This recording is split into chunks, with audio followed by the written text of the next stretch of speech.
어뢰를 속이는 기만 전술체계 TACM. 1993년 선행 개발에 돌입.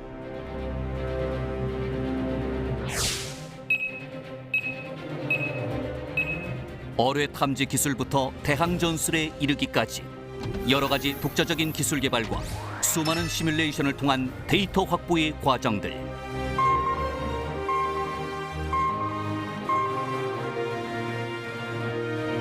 여러 난관을 극복하며 선행 개발을 마친 TACM은 무사히 시험 평가를 통과하고 전력화될 수 있을 것인가?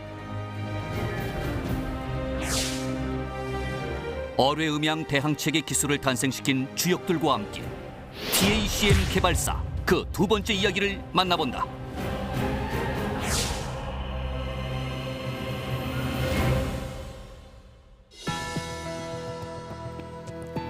여러분 안녕하십니까? 첨단 국가의 초석 방위산업의 라미경입니다. 오늘은 지난 시간에 이어 우리 해군의 어뢰 음향 대항 체계 TACM 개발 사업에 대해서 알아보겠습니다. 함께 하실 세 분 소개합니다. 먼저 국가연의 책임연구원으로 근무하시며 TACM 체계 개발 책임자로 수고하신 노도영 실장 모셨습니다. 안녕하십니까? 노도영입니다. 해군본부 시험평가처장을 역임하시며 TACM을 비롯 수많은 무기 체계의 시험평가를 주관하신 오예근 제동 나오셨습니다. 안녕하십니까? 오예근입니다. 마지막으로 국가연의 수중음향센서 실장으로 근무하시며 국산 TACM의 음향센서 개발을 책임지신 김대한 소장님 함께 하시겠습니다. 안녕하십니까? 김대한입니다. 오예근 제동님, 네. 우리가 이제 지난 시간부터 국산 TACM 개발사를 이야기하고 있는데요. 네네. 이제 제동님은 이제 시험평가 전문가로 이제 근무하기 전에 이제 함장 생활도 오래 하신 걸로 알고 있습니다. 네. 이제 바다에 나갔을 때 해군에게 이 어뢰 대항 체계가 얼마나 중요한가라고 하는 것을 이제 경험적으로 말씀해 주실 수 있을 것 같은데요. 네. 좀 간단하게 설명 부탁드리겠습니다. 예, 그러면은 제가 뭐 이 자리에서 100번 강조해도 지나치지 않을 만큼 중요한데 우선 이제 그 수상함이나 잠수함이나 가장 그 공격적인 무기가 어뢰가 되겠습니다. 예. 그리고 굉장히 그 위협적인 무기 체계입니다. 그리고 또 이제 그 우리 해군도 이제 이지삼 특히 이제 KDX3 세종대왕함을 건조를 했는데 이 건조 비용이 우리가 알듯이 1조 원이 넘지 않습니까? 1조 원이 넘을 뿐만 아니라 승조원이 한 300여 명 승조하고 있습니다. 이러한 그 무기 체계가 단 한 발의 어뢰에 격침이 된다 그러면 인명 손상은 말할 것도 없고 이게 얼마나 국가적으로 큰 손실이겠습니까? 예. 그래서 이제 저도 함장 할 때도 그렇고 지금도 생각하면 그 이함대 그냥 백령도 근해에서 출동을 뛸 때 그 어떤 출동 임무를 수행할 때 아찔아찔한 순간이 한두 번이 아니었습니다. 사실 그 또 이제 요새 그 우리 이제 북한 사태 때문에 부각되고 있는 미국의 로스앤젤레스급 잠수함을 보면 토마호크 순항 미사일이 154발이 탑재되어 있는 걸로 알고 있습니다. 이러한 거대한 무기 체계도 사실 제일 겁나는 게 어뢰입니다. 그러면은 이 어뢰 음향 대항 체계로서 뭐 몇 발을 발사하든지 간에 회피를 할 수 있다 그러면 이 인명 손상은 물론이고 국가의 재산을 보호할 수 있기 때문에 아주 굉장히 중요한 무기 체계라고 저는 생각이 됩니다. 예. 네. 노대영 실장님, 이제 특히 이제 선행 개발할 때 보면 이제 잠수함용과 이제 호위함용 개발을 이제 동시에 진행했다고 이제 얘기를 하고 있는데요. 네, 이 장착하는 플랫폼이 기본적으로 다른데 동시 개발하는 게 쉽지 않았을 것 같습니다. 어땠습니까? 네, 기본적으로 그 TACM 체계는 잠수함과 수상함도 두 종류입니다. 호위함과 구축함이 있는데 그 수상함 두 종류와 잠수함 그 플랫폼에 하나의 무기 체계를 개발하면서 이렇게 여러 플랫폼에 아마 싣는 경우는 굉장히 드물다고 생각을 합니다. 잠수함의 경우에는 기만기만 실으면 되겠습니다. 물론 그 기만기도 이미 잠수함이 갖고 있는 구조, 즉 잠수함에는 그 이 비상시에 그 신호를 내보낼 수 있도록 신호 발사관이 있습니다. 그쪽을 통해서 직경이 한 10cm 정도 됩니다. 길이는 1m 되고요. 거기에 장착할 수 있는 기망기를 개발을 해야 되고요.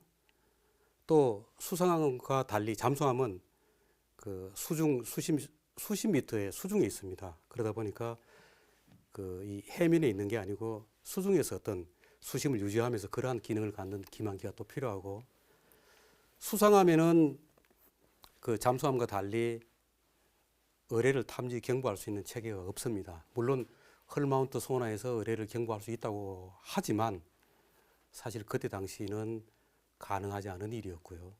그러다 보니까 그 어뢰 경보 소위 말해서 체계는 거의 타스의 축소판이라고 볼 수 있습니다. 그러한 장비가 있어야 되고, 그 다음에 마찬가지로 기망기는 잠수함용과는 다릅니다.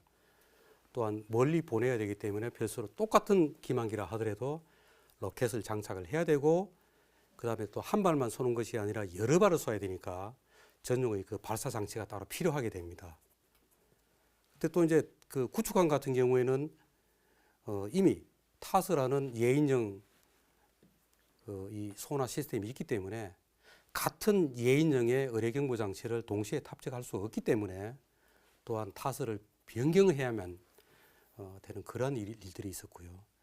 그래서 그 굉장히 다양한 플랫폼에 똑같지 않은 장비를 동시에 개발한다는 것은 사실상 쉽지는 않았지만, 그렇게 함으로써 그 팀 구성 자체가 여러 팀으로 나누어지기 때문에 사실은 어려웠었습니다. 그래서 지난주에도 말씀을 드렸다시피 실제로 또 이제 국방과학연구소 내에서도 여러 다른 부서, 그 다음에 또 학계, 또 그 다음에 또 업체, 이런 분들과 다양하게 할 수 없이 팀으로 구성을 해서 개발을 해 나갔습니다. 예. 지금 듣다 보니까 장착관의 플랫폼이 다른 만큼 또 잠수함, 구축함, 또 호위함 또 다를 것 같은 생각 때문에 오히려 상대적으로 거기에 들어간 기술적인 것들이 더 이제 부각이 돼서 중요하다는 생각이 좀 드는데요. 김대한 소장님, 그렇다고 한다면 국내 이 TACM의 이 어뢰 탐지, 이 경보 처리 이런 기술들도 우리가 독자 개발한 걸로 알고 있는데 실질적으로 보게 되면은 어떻게 구체적인 성능이나 혹은 기능을 하고 있는지 궁금한데 어떻습니까? 네, 설명을 드리겠습니다. 그 타스나 이 TACM의 어뢰 경보 장치는 이 선으로 배열되어 있습니다. 선 배열이라 그러면은 타스 시간대도 제가 한번 설명드린 적이 있습니다만은 보통 그 함정에 부착되어 있는 함체, 소나나 이런 부분들은 이 크기가 제한되기 때문에 어떻게 보면 좀 그 멀리 탐지하기 위해 가지고 배열을 좀 많이 해야 되는 상황에, 또 혹은 또 좀 낮은 주파수를 탐지하기 위해서는 이 사이즈가 커집니다. 그런데 그런 어떤 장착하는 데 제한이 따르기 때문에 사실은 어떻게 보면은 배 뒤에 이제 끌면서 이렇게 선으로 길게 배열을 하게 되면은 좀 운용이나 뭐 이런 쪽에는 조금 제한이 있습니다만은 그래도 상당히 장거리에서 멀리 일찍이 탐지할 수 있는 그런 장점이 있는 거죠. 그래서 이제 이 TACM의 어뢰 경보 장치는 앞부분에 있는 함정 소나하고 또 이제 이 그 경보 장치하고를 연동해 가지고 판단하는 것도 있었지만 사실 어떻게 보면은 이제 주로는 이 이제 예인되는 TACM의 어뢰 경보 장치가 주 탐지 수단이 되는 거죠. 그래서 이제 이 선으로 배열되어 있는 그 선 배열 중에서도 이제 타스하고 TACM하고 또 구분해서 설명을 드리면은 그 타스라는 거는 선으로 배열되어 있는 상태에서 보면 센서가 이제 쭉 그 여러 개가 이제 배열이 되어 있는 선으로는요. 그러면 앞에 있는 거하고 뒤에 있는 센서를 보면은 어떤 일정한 어떤 그 음이 나오는 어떤 위치가 있다 그러면은 거기서 쭉 이렇게 전달되다 보면은 가까운 쪽이 먼저 들리게 돼 있습니다. 그럼 요건 조금 시간 지나서 들리게 돼 있죠. 그래서 이런 시간 차이를 가지고 이제 방향이 어디서 이게 방향이 오는지를 분석을 하게 돼 있습니다. 그래서 이제 길게 이제 선으로 분석을 하는데 사실 이제 타스인 경우에는 한 개씩만 이렇게 쭉 해서 선으로 배열하다 보니까 오른쪽과 왼쪽에 있는 것은 똑같이 방향이 똑같습니다. 들어오는 시간 차이가. 그 좌우가 구분이 안 되는 거죠. 그럼 타스는 어차피 이제 저주파로에서 굉장히 먼 거리를 탐지하는 그런 상황이기 때문에 함이 이제 기동을 하는 거죠. 두 군데가 나왔으면 일단 예상 타겟으로 해놓고 방향으로 해놓고 함이 기동을 합니다. 기동을 하면은 다시 이제 각도가 틀어지니까 보면은 한 개는 허상이고 한 개는 리얼 타겟으로 인식을 하게 되는 거죠. 그런 식으로 좌우로 구분하게 되어 있는 그런 그 기능이 있는데 이제 TACM인 경우에는 어떻게 보면 타스보다는 그 탐지하려고 하는 주파수가 조금 높은 주파수거든요. 수십 킬로헤르츠 해당되는 주파수니까 이 배열도 간격도 좁아지니까 길이가 좀 짧습니다. 이제 타스에 비해서 타스가 한 수백 미터 같으면은 이 어뢰 경보 장치는 수십 미터 정도. 그러면서 촘촘히 이제 들어가는 상황인데 이제 단 아까 이제 타스처럼 선배열로 해서 이제 좌우가 구분이 안 될 경우에는 어뢰가 고속으로 공격해 오는데 이게 미처 뭐 오른쪽이다 왼쪽이다 함기둥해가지고 이럴 시간이 여유가 없는 거죠. 그렇게 되니까 이건 좌우는 구분을 해야 되겠다 해서 들어간 것이 뭐냐면 한 개의 센서를 그 다면으로 본다면 한 개가 아니고 세 개를 집어넣게 돼 있죠. 이 세 개를 집어넣으면은 결국 뭐냐면은 요 센서하고 요 센서 두 개의 시간 차이를 가지고 방향을 알 수는 있는데 그다음에 이 센서 가운데 세 개 중에서 또 어느 센서가 먼저 탐지가 되고 어느 게 늦게 탐지되느냐에 따라서 좌우를 구분하게 돼 있죠. 그러면은 그걸 이제 분석하게 돼 있는데 실제로 어떻게 보면 그럼 두 개만 설치를 했을 때는 어떻게 되느냐면은 두 개를 설치를 해가지고 이게 불행스럽게도 이게 수직으로 써버리면은 똑같죠. 이쪽이나 이쪽이나 이렇게 되면은 구분은 되는데 이쪽 방향 이쪽 방향. 그래서 세 개를 해놓고 센서 전체 배열의 앞부분과 뒷부분에 각도 센서를 집어넣습니다. 그러면은 각도를 봐가지고 전체적으로 어떻게 각도가 배열이 돼 있다. 그럼 그걸 가지고 각 센서에 나는 신호를 분석을 해서 아 이거는 오른쪽 몇 도 방위에서 이 신호가 탐지됐다는 것을 금방 식별할 수가 있는 거죠. 그렇게 해서 이제 이 센서가 한 개씩 되어 있는 것이 세 개의 묶음으로서 선 배열로 되어 있는 게 어뢰 경보 장치가 됩니다. 이제 그렇게 해서 이제 하게 되면은 거기서 이제 실제로 이제 그 동시에 이제 좌우 어떤 함기동 없이 동시 좌우로 구분할 수 있는 신호를 획득을 해가지고 예인 케이블을 통해 가지고 경보 장치로 전송하게 돼 있는 거죠. 결국 이제 어뢰 탐지와 경보 처리가 이제 1 배열이 아니라 120각으로 해서 3개를 지금 넣게 되니까 이제 네네네. 충분하게 이제 감지할 네. 수 있을 것 같다는 생각이 좀 드는데요. 노 실장님 혹시 또 보충 설명 좀 더 좀 주시죠. 그때 당시에 어떤 어뢰를 경보한다는 것 자체 단지 센서에서 신호가 들어왔다고 해서 경보를 할 수는 없습니다. 제일 중요한 것은 이게 정말 어뢰냐 아니냐는 판단의 문제입니다. 판단의 문제인데 경보를 한다는 것 자체는 그때 당시에 현존하는 어뢰에 대해서 대응할 뿐만 아니라 무기 체계란 한번 개발되고 배치되면은 수십 년을 운용을 하게 됩니다. 그러니까 미래에 나와야 될 어뢰까지 다 수용을 해야 되기 때문에 결국은 어떤 그 추정을 할 수밖에 없습니다. 그래서 사실은 미래에 어떤 어뢰가 나오더라도 어떤 속도, 어떤 또 그 기동 성능, 그 다음에 또 프로펠러 날개 수라든지 여러 가지 그런 부분 봤을 때 그 어느 틀은 갖게 될 것입니다. 어뢰가 뭐 수천 킬로 비행기처럼 날아다닐 수는 없을 테니까요. 그러한 어떤 소위 말해서 어떤 범주를 잡고 그 속에서 어뢰만이 갖는 어떤 특정이라는 인자를 추출해서 마치 요즘에 음성인식처럼 왜냐하면은 지구상 모든 60억이 된다고 해서 60억 모든 사람을 다 음성을 녹음해서 식별할 수는 없는 얘기입니다. 그와 마찬가지로 어떤 어뢰라는 어떤 특성 카테고라이즈를 할 수 있다면은 거기서 어뢰만을 찾아서 정확히 경보를 해주고 그렇지 않은 부분은 분명히 예를 들면은 저희들이 실험을 해보니까 저런 부분이 있었어요. 아주 작은 그 고속 쾌속성 같은 것들 그건 실제로 어뢰와 유사한 프로펠러 크기라든지 속도를 갖습니다. 그런 경우에 이제 구분하는 것이 중요하죠. 그래서 그때 당시로는 지금 보면은 사실상 굉장히 진화했다고 하지만 그때 당시는 아주 초기였습니다. 그러니까 신경회로망이라는 그런 것과 그 다음에 이제 여러 가지 그러한 비교를 할 수 있는 그런 부분 추론할 수 있는 그런 학습 기능을 이용을 해서 그 부분을 해결했는데 그 위에 많은 진전이 있었습니다. 그런 부분들이 아마 핵심이라고 볼 수 있을 겁니다. 노 실장님, 이제 타스와 이제 개발 기간이 겹쳐서 또 많이 좀 어려움이 좀 있었을 것 같은데 어떠셨습니까? 사실 처음에는 수상함용의 예인형 어뢰경보 소나까지 직접 개발할 것이라고는 저희들이 미처 생각을 못했습니다. 왜냐하면 타스도 한국 최초였기 때문에 그게 먼저 개발에 착수를 하고 한 1년 내지 2년 정도 약간 딜레이해서 쫓아간다면은 훨씬 더 용이하지 않을까. 그렇게 해서 그걸 사실 건의를 했었습니다. 했지만은 그 압력이 많았던 거죠. 사실은 비슷한 책이니까 한꺼번에 위험하더라도 협업 잘하면 되지 않느냐. 그렇게 해서 가긴 갔지만 사실상 모양이 비슷하다고 해서 일이 줄어드는 건 결코 아니었습니다. 왜냐하면 표적이 달랐고 또 그다음에 어차피 각 연구진들이 따로 구성해서 사실 자기가 개발하는 무기체계에 올인하는 것이지 타스 개발팀이 바빠 죽겠는데 다리를 붙잡을 수 없는 거죠. 그래서 물론 협업도 하지만 그런 부분들이 꽤 초기에는 사실상 어려웠습니다.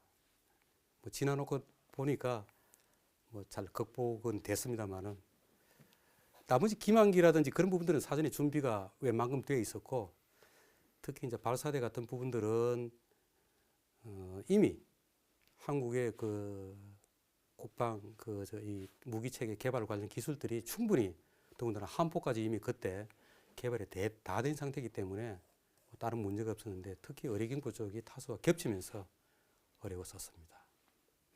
네, 말씀 잘 들었습니다. 여러분께서는 지금 첨단 국가의 초석 방위 산업을 시청하고 계십니다. 잠수함의 특징은 은밀성.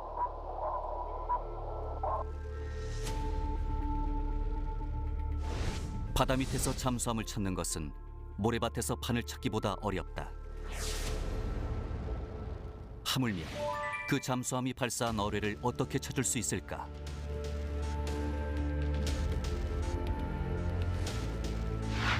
하지만 찾아야 한다. 찾아야 피할 수 있고 피하는 것 외엔 생존 방법이 없다.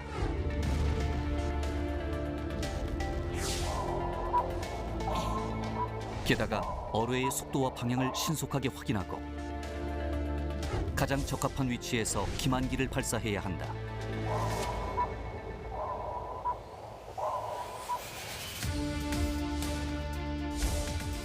어뢰 기만 작전의 핵심은 어뢰 자체가 아니라 상황에 대처하는 것이다.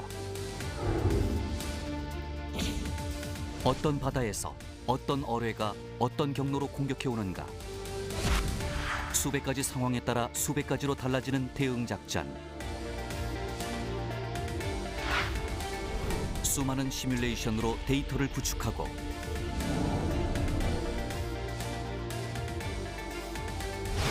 그 데이터를 바탕으로 대항 전술을 확립해야 어뢰 기만 작전은 완성된다.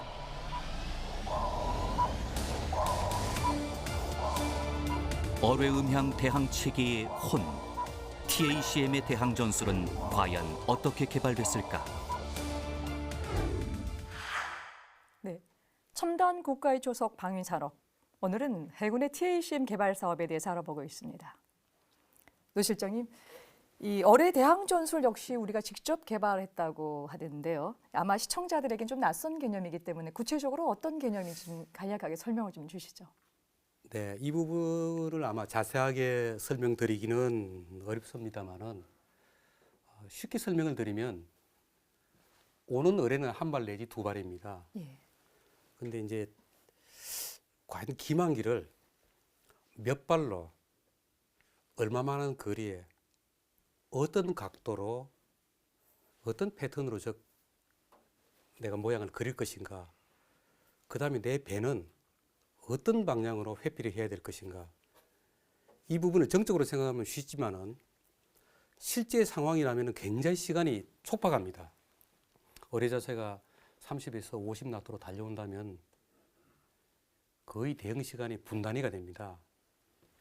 더군다나 처음부터 테이블을 만들어 놓고 하면 될 것 같지만 배가 회피해야 될 방향 같은 것들이 하필이면 계산을 하고 봤더니 앞에 섬이 있다든지 아군 함정이 있다든지 그러면 그쪽으로 갈 수가 없습니다. 따라서 그런 경우는 순간적으로 내가 회피 방향을 바꿨을 경우에 기만기 패턴을 다시 또 달리해야 되는 것이죠.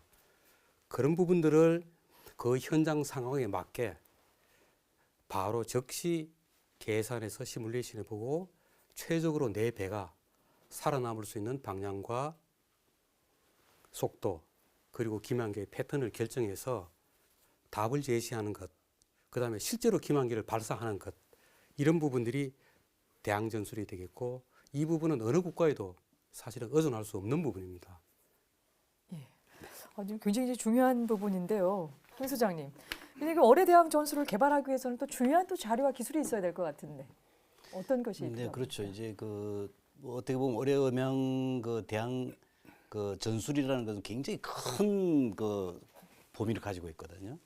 근데 이제 앞서서 우리 노동 실장이 말씀하신 대로 여러 가지가 뭐 있습니다만은 우리가 어차피 이제 이 어뢰 음향 대항 전술을 하려고 그러면은 어떤 이 여러 가지를 이제 분석해야 되겠지만 그 중에 한 가지 보면은 과연 얼마만큼 빨리 이걸 탐지하느냐, 또 얼마만큼 기만기가 이제 음향을 많이 크게 쏘아가지고 얼마 정도의 거리를 기만할 수 있느냐 하는 그런 것이 사실은 어떻게 보면 함기동하고 시간하고 모든 것이 연관이 되어 있습니다.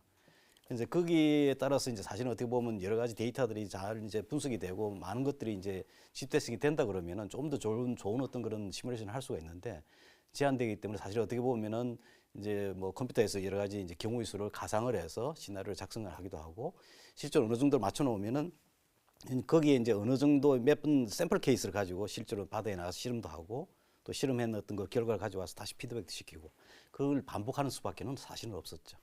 예, 말씀 잘 들었습니다. 이제 TSIM 얘기하면서 계속 기만기가 좀 나왔는데요. 실제 이제 기만기가 어떤 것인지 구체적으로 좀 살펴봐야 될 것 같은데요. 그 적의 어뢰를 속이는 기만기 역시 우리가 개발한 걸로 알고 있습니다. 노 실장님, 우선 이제 어뢰 기만기는 어떤 원리로 작동하는 것인지 궁금하고요. 이 어뢰를 속이는 것이 그렇게 어려운 일인가요? 어떻습니까? 네, 기본적으로 아마 속인다고 표현을 했는데 속이는 방법은 두 가지가 있겠죠. 첫 번째로는 그 작은 기만기에서 내 배가 소음을 낼 수 있는 것보다 더 월등히 큰 소음을 낸다면 사실은 묻혀서 내 배를 찾지 못할 것입니다. 그런데 만약에 공격해오는 어뢰가 내 배의 소음을 듣는 것이 아니고 마치 레이더처럼 자신이 또다시 소음을 특정한 주파수를 가지고 소음을 내면서 내 배에서 부딪혀 오는 소리를 듣고서 만약에 나를 쫓아온다면 그때는 기만기가 소음을 내는 것이 중요한 것이 아니고 거꾸로 나를 공격하는 어뢰가 내는 그 음량 신호를 잡아서 다시 상상을 하는 것이죠. 저 배를 내 배에서 부딪혀서 거꾸로 소리가 반사돼서 돌아간다면 이런 소리를 낼 것이다 하는 것을 모사를 해야 됩니다. 결국은 배라는 건 덩치가 있으니까 소위 말해서 그 큰 덩치에 그러한 음이 들어왔을 때 그렇다면 소위 말해서 어뢰와 내 배가 보이는 각도가 다를 수가 있겠죠. 각도라든가 여러 가지 상황에서 반사돼서 나가는 음을 결국은 기만기가 모사를 해줘야 됩니다. 따라서 바로 기술적으로 어렵다고 하는 부분들은 그러한 소위 말해서 그 작은 기만기지만 단지 소음만 내는 것이 아니라 그런 부분을 순간적으로 계산을 해서 모사를 잘 해줘야만 어뢰가 속을 수 있다는 것과 또 아까 한편으로는 그 작은 기만기에서 사실은 기만기에 들어가는 음량 센서가 우리 김대한 소장님께서 개발을 하셨지만 크기는 테니스 공 정도밖에 안 됩니다. 그 정도 크기에서 함정이 내는 소리보다 더 시끄러운 소리를 낸다는 것은 사실 쉬운 일이 아니죠. 잘못하면 깨지기도 하고요. 그런 부분들에서 굉장히 고출력. 거기다가 아까 말씀드린 대로 현존하는 무기체계만 생각할 것이 아니라 앞으로 수십 년 되더라도 어뢰는 이런 식으로 발전하게 될 것이다 하면은 그러한 주파수, 어뢰가 가질 수 있는 주파수도 전부 다 또는 내 배가 낼 수 있는 주파수도 넓게 포용을 해야 되기 때문에 넓은 주파수에서 커버를 해야 되고 또 높은 음을 내야 되기 때문에 그러한 부분들이 기술적으로 어렵다고 볼 수가 있습니다. 예, 그렇군요. 그럼 이제 우리 김대원 소장님은 이제 TSIM의 이제 음향 센서 부분을 이제 담당을 하셨는데요. 이 어뢰 기만기 개발 과정에서 가장 중요하고 또 가장 어려웠던 점은 어떤 점이 있을까요? 기만기 센서에서는 아까 이제 작은 크기인데 이 안에서 아까 우리가 뭐 가지고 있는 주파수가 특정 주파수 한 몇 개면 넣은 쉽게 커버되어 있지만 굉장히 종류가 많을 것 아닙니까? 그러면 굉장히 넓은 주파수에서 이걸 반응을 해줘야 돼요. 그런 데다가 사실은 이제 소리를 크게 내려고 그러면은 어떻게 보면은 이제 그 기만기 안에 있는 전지가 있는데 전지는 이제 결국은 에너지를 이제 공급하는 거죠. 센서 쪽에. 센서 쪽에 공급하게 되고 그 에너지를 받아가지고 센서가 어떤 감도를 가지고서 이제 그 에너지를 음향으로 이제 변환해가지고 쏘게 돼 있는데 이 전지도 사실은 어떻게 보면 10cm 간격에 제한이 되어 있지 않습니까? 작은 어떤 에너지로 오고 또 이걸 이제 넓은 데를 내가 동시에 쏘아야 되고 어떤 경우에는 이제 그런 상황이기 때문에 감도도 이제 좋아야 되고 하는 그게 이제 싸움이죠. 어떻게 보면은. 그래서 이 작은 공간에서 좋은 감도를 넓은 대역에서 평탄하게 만드는 거. 이게 가장 어려운 어떤 기술이었습니다. 사실은. 그래서 이제 그 기본적인 원리 자체는 그 안에 있는 압전 세라믹이라는 게 이제 있는데 압전 세라믹이라는 것은 바로 이제 전기를 받으면은 압력을 변환해서 압력이라는 게 사실은 음향을 밀어내는 거거든요. 그래서 압력을 또 받으면은 이게 전기로 바뀌는 그런 소자가 되는데 이 압전 세라믹의 크기가 작으면은 고주파가 나오고 크게 크면은 조금 저주파가 좀 떨어집니다. 근데 그런 거를 여러 개를 적층을 해가지고 이제 주파수를 이제 이렇게 전체 넓은 주파수를 이제 담당하게 만들어주는 거죠. 근데 실제로 이제 그렇게 하다 보면은 각 개별 가지고 있는 이런 압전 세라믹들이 가지고 있는 공진이라는 거 해서 이제 송신 감도가 어떻게 이게 산 비슷한 어떤 곡선을 그리게 되어 있습니다. 근데 이걸 여러 개를 중첩을 해놓고 합치면은 전체적으로 이렇게 평탄한 것이 나오게 되어 있는 거죠. 근데 문제는 이제 그렇게 해놓고 어떤 부분을 조금 더 이제 부족해서 조금 더 올리려고 그러면은 이게 풍선 효과처럼 돼가지고 이걸 올리면 이게 내려가요. 또 이걸 올리면 이게 내려갑니다. 그래서 전체적으로 굉장히 균일하게 어떤 일정한 그 수준까지 올리면서도 최대한의 감도를 맞추기 위해 가지고 굉장히 노력을 해야 되는 거죠. 그러면 사실은 어떻게 보면은 이론적으로도 저희들이 시뮬레이션을 합니다만은 실제 이걸 센서라는 것은 사실은 설계 이론이나 또 어떤 그 이런 걸로서 그냥 결정되는 게 아니고 만드는 과정에서 많이 또 달라집니다. 그러니까 이제 실제 어떤 그 설계를 하고 만들어 가지고 이제 거기에 대한 기본적인 성능을 이제 저희들이 예측하게 돼 있어요. 근데 이제 이게 받아나가서 하게 되면 굉장히 어렵지 않습니까? 그러니까 그때 그 당시 저희들이 그 국가인 내부에 음향 수조가 큰 게 있었습니다. 이제 큰 게 있으니까 그 안쪽에서 센서 자체만 실험을 하는 거죠. 그럼 그 수준이 도달하면은 이 정도면은 충분히 가능하겠다는 이제 설계, 그다음에 형상, 제조 방법 이런 것들 다 셋업을 해서 만들면은 기막이 장착하게 되면은 그 뒤로는 이제 실제로 바다에 나가서 또 실험을 이제 진행을 하게 돼 있습니다. 그래서 그 기만기 자체를 어떻게 이제 그 센서를 만드는 것이 숙제는 엄청 많고 단기간에 하면서 어떻게 보면은 참 뭐 예전에도 한번 말씀드렸던 센서는 예술적으로 접근해가지고 성공을 시킨 그런 케이스가 굉장히 어려웠습니다, 사실은. 예. 뭐 말씀 많이 하셨습니다만 음향 센서의 그런 어떤 예민한 부분들이 어떤 조화를 맞추기까지 이게 굉장히 이제 애를 쓰신 부분들이 이제 알 수 있는 것 같은데요. 이제 그렇게 좀 어렵게 좀 만들었는데요, 오재동님. 예. 이제 결국 이제 그 TACM은 결국 이제 어뢰를 탐지하고 이제 대항할 수 있느냐가 진짜 이제 실전에서 이제 관건일 텐데요. 이제 개발 과정에 있어서도 이제 필요한 테스트를 하려면 매번 어뢰가 발사되고 거기에 대한 대항 어떤 시스템을 만들어내야 하기 때문에 이제 어뢰 발사가 필요할 텐데요. 실제 시험 평가 과정에서 해군이 매번 어뢰를 이렇게 쏴줄 수도 없을 테고 굉장히 좀 어려웠을 실제 텐데. 어뢰를 쏠 수는 없고 이제 예. 어뢰를 대항해 줄 수 있는 그런 걸 쏴서 이제 시험을 해야 되는데 하와이 섬 위에 카와이라는 섬이 있습니다. 예. 거기에는 이제 해상 시험만 하는 그 부대입니다. 그래서 뭐 그 함대함 유도탄을 시험한다 그러면 공군 전투기가 떠서 유사시에는 그걸 다시 격추시킬 수 있는 이런 시스템까지 갖추고 시험을 합니다. 근데 저희들은 뭐 거기 모인 초청에 모인 인원도 시험 평가를 해본 사람도 없고 거기에 뭐 정말 전문가도 없고 장비도 시설도 다 열악한 상태에서 하는데 그냥 무조건 바다에 나가서 해보는 겁니다.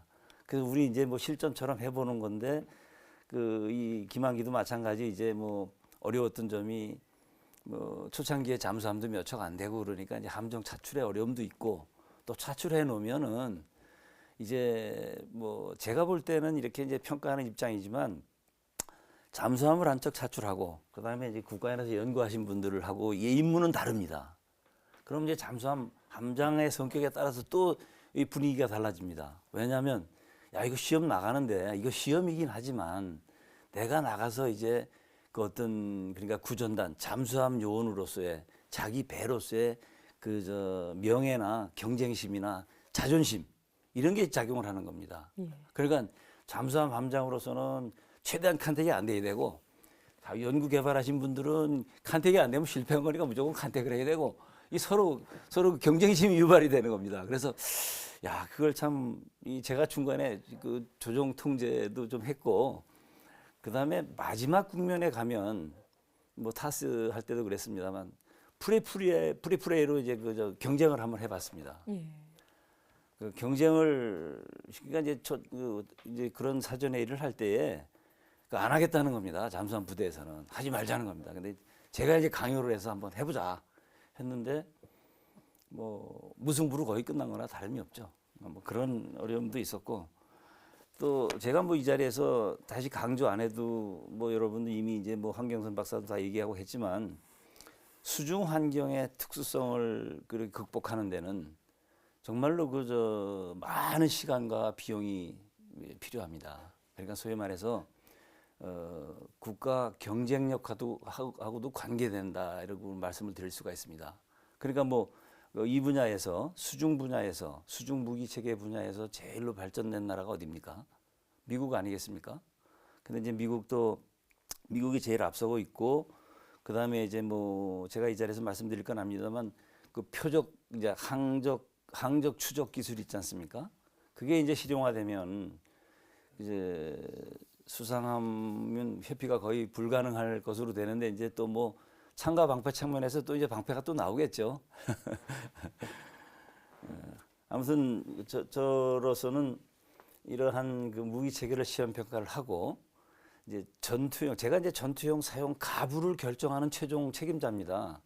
근데 그만큼 그 책임이 막중하기 때문에 이거 정말 뭐 제 함부로 할 수도 없는 거고, 이제 시험 평가 결과에 따라서 나와서 해야 되는데, 참 그 바다에서의 시험 평가가 이렇게 어렵구나 하는 거를 다시 한번 절감했습니다, 이때. 예, 말씀 잘 들었습니다. 이제부터는 본격적으로 TACM의 이제 실용 개발과 운용 시험 평가에 대해서 좀 살펴보겠습니다. 노동영 실장님, 네. 이제 실용 개발에 들어가면서 이 구축 함령 이 TACM 개발이 추가됐다고 들었는데요. 우선 이렇게 사업이 추가된 배경이 좀 궁금하고요. 실질적으로 이 기본에 진행 중에 있던 이 시스템을 실용화하는 것도 만만치 않을 텐데, 이렇게 추가적으로 뭔가 다시 이 로드가 부여가 된다라고 한다면은 지금 저 개인적으로 생각할 때는 굉장히 무리가 따르지 않았나 싶은 생각이 드는데 어떠셨습니까? 네, 사실 개발진 내부에서도 구축 함정은 조금 연기를 하면 어떻겠느냐. 왜냐하면 그때 당시에 타스를 개발 중에 있었습니다. 타스도 똑같이 실용 개발 들어가는데, 구축 함정에서 만약 한다면은 그 호위함과 달리 어뢰 경보 만의 센서를 실을 수가 없습니다. 그 어뢰 경보 문제를 해결해 줘야 되는데, 타수도 개발에 들어가는데 사실은 어뢰 경보 그 소나 기능을 사업적으로는 TACM이 맡아야 되지만 장비의 그 기능 구현은 타스 체계가 해줄 수밖에 없는 부분이었습니다. 그 부분이 사실상은 어려웠던 부분입니다.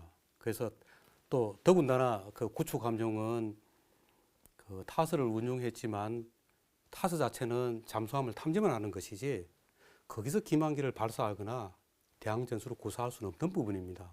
그러니까 타스가 잠수함을 탐지에 할 수 있도록 최적화돼서 개발이 됐지만 어뢰도 탐지할 수 없겠느냐 하는 기능은 넣는 건 물론이고, 기만기를 발사 통제할 수 있는 체계와 그 다음에 대항 전술까지도 끄집어내야 되는 그런 부분이 있어서 사실은 처음에 주춤했지만은 당시에 해군의 입장은 단호했습니다. 아니, 호위함도 어뢰 방어 기능을 갖는데 구축함이 안 가서야 되겠냐. 그 다음에 또 언제 새로운 무기 체계를 소유적에서 하겠느냐 하는 부분은 충분히 일리가 있는 일이었고, 결국 해군의 의견에 따를 수밖에는 없었고, 다행히 타스가 선행 개발을 끝내고 실용 개발 들어가는 부분이었기 때문에, 또 그 다음에 TACM은 선행 개발을 해봤고 예인정 어뢰 경보 체계를 해봤기 때문에 약간은 해결이 가능했다고 보여집니다. 물론 굉장히 어려웠습니다. 그러다 보니까 THM 체계 개발 연구진만 해결한 것이 아니고 타스에 개발하고 있는 연구진과 그 부분을 같이 공동을 해서 그 문제를 해결을 했었습니다. 사실 부담스러웠지만 그래서 지금은 오늘날로 와서는 이제는 잠수함만 따로잡는 그런 타스라든지 또는 어뢰만 따로잡는 그 예인형 소나라든지 하는 부분들은 이제 아마 미래는 존재하지 않을 것입니다. 왜냐하면은 그런 부분들을 다 통합해서 소위 말해서 다기능 예인 센서라 그래서 그런 부분으로 발전이 되게 될 텐데 20년 전만 해더라도 그건 상상할 수 없는 일이었고요. 각자가 될지 안 될지 모르는 부분이었는데 그런 부분에서는 앞으로는 그게 통합이 돼서 눈에 보이는 물리적인 장치까지도 하나로 되고 모든 기능들도 하나로 통합, 융합이 돼서 구현이 될 것입니다. 말씀 잘 들었습니다. 우리 오재동님 교수님 그 당시 이제 시험평가처장을 하고 이제 계셨기 때문에요. 이제 지금 그 TACM의 이제 운용평가 시험에 대해서 좀 제가 이제 궁금한데요. 이 가장 중요했던 운용 시험평가 어떻게 진행이 됐는지 궁금하고요. 또 실제 어뢰가 지금 발사가 됐나요? 어땠습니까? 실제 어뢰 가지고는 뭐 하진 않았지만 예. 운용 시험 평가 중에 이제 제일 제가 그 전투용 사용 가부를 결정하기에 제일 어려웠던 점이 이 명중률, 뭐 예를 들면 뭐 성공률 80% 이상 이렇게 이제 그 계량화된 어떤 퍼센테지를 요구를 하고 있습니다. 우리 ROC가. 그리고 이제 물론 이제 해군에서 ROC를 최초에 설정을 합니다만 무기 체계를 개발할 때에 선진 각국의 그 제일 잘 개발된 그 요구 조건을 갖다가 제일 좋은 요구 조건만을 쭉 우리가 이제 선택을 하는 거죠. 그러니까 이제 뭐 국가연에서도 개발하기가 굉장히 어려웠을 것이고 저 같은 경우는 이제 평가를 하는데 그 사실은 초창기에 개발을 하면서 사실 연구 개발에 그 예산을 투자를 많이 하지 야 이거 나중에 시험 평가하는데 뭐 예산이 얼마 들 것인가는 고려하지도 않습니다. 그런 점이 그래서 이제 그 지금 생각해 보니까 그 ROC가 너무 과도하게 설정된 건 아닌가. 저는 뭐 이 자리에서 감히 해군이기 때문에 그런 얘기를 할 수 있습니다. 국가연의 입장에서는 그런 얘기를 못 하시겠습니다만 그래서 이제 요즘 이제 ROC 설정할 때도 좀 더 신중하게 해야 되지 않는가 뭐 이런 생각도 듭니다. 그리고 예전에 제가 다른 시험 평가를 할 때에 그 ROC에 무슨 용어가 있었냐면 전천후라는 용어가 있었습니다. 전천후라는 용어는 이슬비가 와도 돼야 되고 가랑비가 와도 돼야 되고 소낙비가 와도 돼야 되는 겁니다. 전천후는.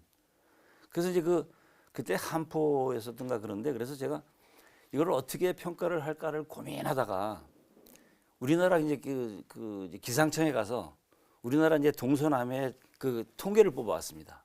그래가지고 제가 이제 그 평가할 기준을 제가 만들어서 제가 평가를 해서 제가 통과시키면 이건 나중에 다른 사람이 볼 때는 야로가 있는 거 아니겠습니까? 어떤 특정 업체를 위한. 그런데 그때 제가 어떻게 했냐면 기상 통계를 내서 이건 이런 경우는 어떻게 했으면 하고 최적의 그 조건을 제시한 것이 시간당 강우량 얼마 이상일 때, 얼마 이하일 때 이걸 조건으로 했습니다. 그래서 그 평가 결과서에 그걸 확실하게 명시를 했습니다. 난 이거 전천후는 평가할 수가 없기 때문에 시간당 우리나라 기상을 고려해서 시간당 강우량 얼마 이하일 때 이렇게 평가했다. 그러니까 이제 아무도 좀 막말로 시비 붙는 사람이 없었더라고요. 그래서 뭐 그런 적도 있었고. 결국 그래서 운용시험 평가 결과가 잘 된 거죠? 잘 됐으니까 지금 이렇게 이제 나와서 또 얘기하고 있는 거 아니겠습니까? 예, 알겠습니다. 예, 말씀 잘 들었습니다. 네. 여러분께서는 지금 첨단 국가의 초석 방위 산업을 시청하고 계십니다. 무기 체계의 개발은 창과 방패의 끝없는 대결이다. 날로 강해지는 창에 맞서 완벽한 방어를 추구하는 방패의 진화. 방어법은 크게 적의 공격을 견디면서 아군의 피해를 최소화하는 수동 방어와 적의 공격을 미리 피하거나 대처하는 능동 방어로 구분된다. 여기에 능동 방어는 또다시 공격해오는 적의 무장을 직접적으로 파괴하는 하드킬 방식과 적이 나를 탐지하지 못하도록 간접 회피하는 소프트킬 방식으로 구분된다. 전차를 예로 들어 살펴보자. 전차가 적의 탄이나 미사일로 공격을 받고 있는 상황에서 튼튼한 장갑으로 아군의 생존을 보장하는 방식은 수동 방어다. 이와 달리 적외선 센서나 레이더를 통해 적의 위협을 감지하고 미사일이 전차에 도달하는 시간을 계산한 후 복합 연막을 분사해 적이 표적을 찾지 못하고 헤매는 동안 신속히 다른 곳으로 이동하는 방식은 능동 방어 중 소프트킬로 분류된다. 마지막 하드킬 능동 방어는 전차에 접근하는 미사일을 레이더로 탐지하고 피격 직전 대응탄을 발사해 미사일을 파괴하거나 무력화하는 방식이다. 어뢰는 단 한 발로도 큰 함정을 침몰시킬 수 있어 피격을 버텨내는 수동 방어는 힘들다. 우리가 개발한 어뢰 음향 대항 체계의 경우 어뢰를 탐지, 경보하고 기만기를 발사해 적의 어뢰를 다른 곳으로 유도한 후 회피 기동한다. 즉, 능동 방어 중 소프트킬에 해당한다. 물론 하드킬 방식도 불가능한 것은 아니다. 자암을 향해 날아오는 적 어뢰를 요격 미사일로 직접 파괴하는 방식인데 현재 우리나라를 비롯 일부 선진국들에서 개발이 진행 중이다. 네, 자료화면 잘 봤습니다. 현재 이제 우리 해군이 운영 중인 호위함 또 잠수함, 이제 구축함에는 모두 국산 TACM이 장착됐습니다. 이렇게 독자적인 어뢰 대항 능력을 갖췄다라고 하는 것은 그 의미와 중요성이 상대적으로 이제 크다라고 볼 수가 있을 텐데요. 우리 해군 무기 체계 개발 측면에서 특히 가장 또 중요한 해군 전력 강화 측면에서 이 TACM 독자 개발의 중요성에 대한 평가를 한번 좀 하고 가야 될 것 같은데요. 오늘 나와주신 세 분 모두에게 기본적인 객관적인 평가 부탁을 먼저 드리겠습니다. 김대현 소장님부터 시작을 해주시죠. 네. 한 2주에 걸쳐서 설명을 드렸습니다만은 사실 이제 바닷속에서 굉장히 엄밀하게 굉장히 또 그리고 고속으로 이렇게 공격해오는 어뢰를 이제 탐지하고 또 식별하고 또 기동하고 회피하는 어떤 그런 기술은 굉장히 어렵습니다. 쉽지는 않습니다. 그래서 일반적인 어떤 그 법령적인 어떤 그런 소나 체계나 또 이제 함 기동을 잘해서 이렇게 회피하는 어떤 그런 부분은 어떻게 보면은 뭐 속절없이 뭐 당하기가 십상이죠. 그래서 이제 그런 측면에서 본다면은 저희들 우리나라의 그 해역에 아주 적합하고 또 독자적이면서 굉장히 그 성능도 아주 우수한 그런 그 무기 체계가 이제 획득됐다는 자체는 보면은 어떻게 보면은 그 우리 그 해군의 어떤 전력 정강적인 측면에서 보면은 한 단계 완전히 업그레이드됐다고 보시는 게 제가 보기에는 아주 명백할 것 같고요. 두 번째는 좀 기술적인 측면에서도 보면은 그 예전에 뭐 소나 쪽에는 저희들이 이제 센서 중심으로 제가 말씀드린다 그러면은 이제 소노브이 쪽 센서, 그다음에 이제 어뢰 센서. 어뢰도 보면은 중어뢰에 들어가는 센서가 있고 이제 항공기에서도 투하하는 어뢰들 같은 경우에는 굉장히 충격에 강해야 되는 어떤 어뢰 센서도 또 있습니다. 좀 종류가 좀 다른데요. 그래서 이제 그런 경어뢰의 센서, 그다음에 이제 타스, 그다음에 이제 어뢰 이 TACM 쪽에 어뢰 경보 장치, 또 어뢰 기만기 이런 게 단계적으로 하면서 또 어떻게 보면 좀 동시다발적으로 이렇게 막 이루어지는 어떤 그 결과가 사실은 어떻게 보면은 다 이제 성공은 했습니다만은 그런 것들이 하나씩 이제 단계적으로 이루어지고 또 그 성공했다는 것 자체는 보면은 이제 창과 방패를 동시에 이제 개발한 거죠. 어뢰는 공격하는 창이고 이 기만기는 어떻게 보면 방패 역할을 하는 그런 상황인데 둘 다 우수하게 이제 만드는 것 자체가 어떻게 보면 좀 우스운 얘기가 될지도 모르겠습니다만 사실은 어떻게 보면 우리 어뢰가 우리 함을 공격할 리는 없으니까요. 둘 다 아주 우수하게 개발했다는 그런 그 자부심 사실은 가지고 있습니다. 그래서 저 전체 TACM에 대한 어떤 그런 그 센서하고 이제 체계가 완성됨으로 해서 어떻게 본다면은 그 수면 센서 쪽의 어떤 그런 기본적인 어떤 기술이 완전히 탄탄하게 다져진 어떤 그런 하나의 굉장히 큰 이정표가 됐다고 저는 생각을 하고 있습니다. 예. 이번에는 오해근 제도께서. 그 미국하고 중국 간의 그 잠수함 관련해서 이제 기사가 하나 났습니다. 무슨 기사냐면 미국에서는 이제 오키나와를 중심으로 해서 큐슈와 대만을 연결하는데 그 소스수를 깔았어요. 해저 그 케이블을 깔아서 그 이제 그 태평양으로 진출하는 중국 잠수함을 감시하는데 1,000km까지 그 컨택을 한다 그래요.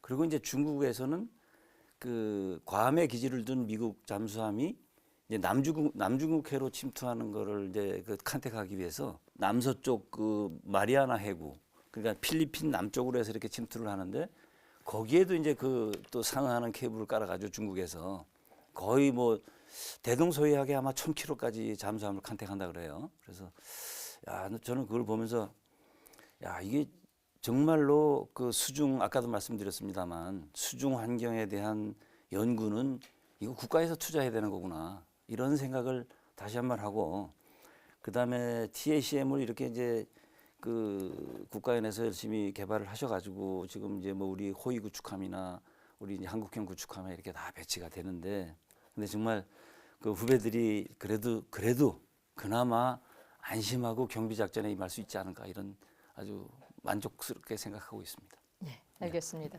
이번엔 노도영 시장님께서. 네. 어쨌든 우리 손으로 그 창과 방패를, 그 어뢰와 어뢰 그 소위 말해서 대항하는 체계를 동시에 개발했다는 것은 뭐 지난주에 황경선 박사님께서도 말씀하셨지만 참 뿌듯한 일이었습니다. 그리고 이제 한편으로 보면은 카달로 우상으로 보면은 남이 만든 장비는 참 첨단이고 참 좋아 보이긴 합니다. 그렇지만은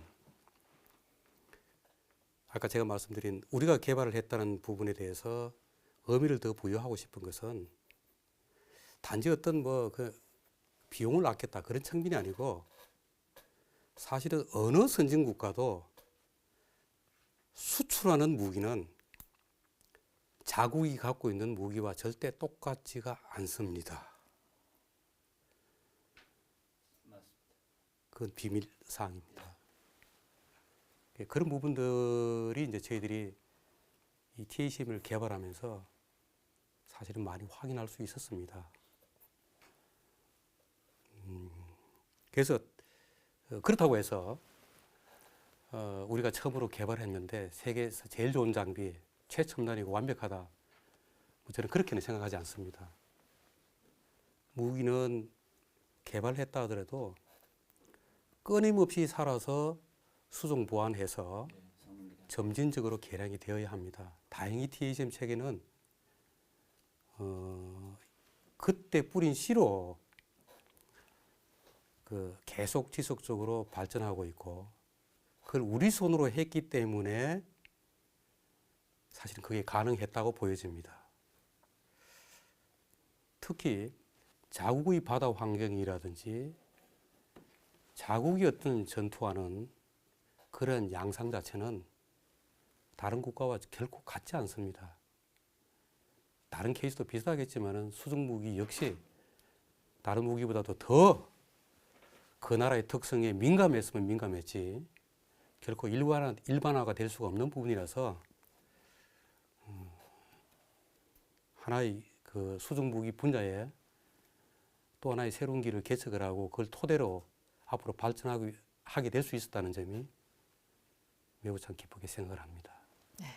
오늘 이제 세 분이 굉장히 이제 귀중한 말씀을 들었는데요. 지금 현재 이 그 TACM 개발이 현재 진행형으로 알고 있거든요. 이제 그렇기 때문에 이제 마지막으로 궁금한 사안이 차기 호위함용 이 TACM과 이 자항식 기만기, 또 현재 이제 개발 중에 있는 또 이 기만기 시스템 같은 부분들, 뭐 국가안보상에 있어서 대략적인 부분만 좀 간단하게 소개 부탁드리겠습니다. 네, 지난주에도 아마 잠깐 말씀드렸다시피 이미 차기 호위함에 실리는 헐마운트 소나 같은 경우에는 정말 강력한 그 소위 말해서 예인형 어뢰경보 소나가 갖는 그 많이 기능이 거기에 이식이 돼서 상당 수준의 어뢰를 탐지 경보해내고 기만기를 직접 운용할 수까지 있습니다.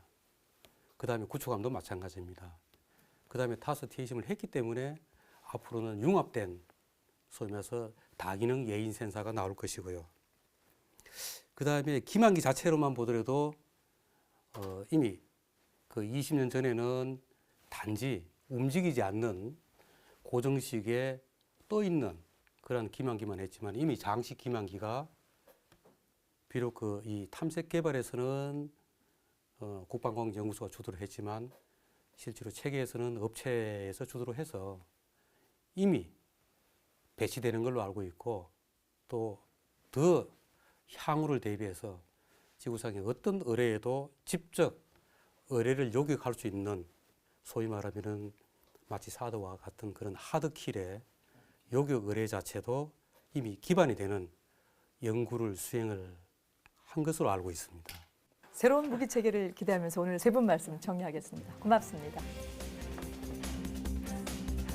첨단 국가의 초석 방위산업 오늘 준비한 것은 여기까지입니다. 끝까지 함께해 주셔서 고맙습니다. 안녕히 계십시오.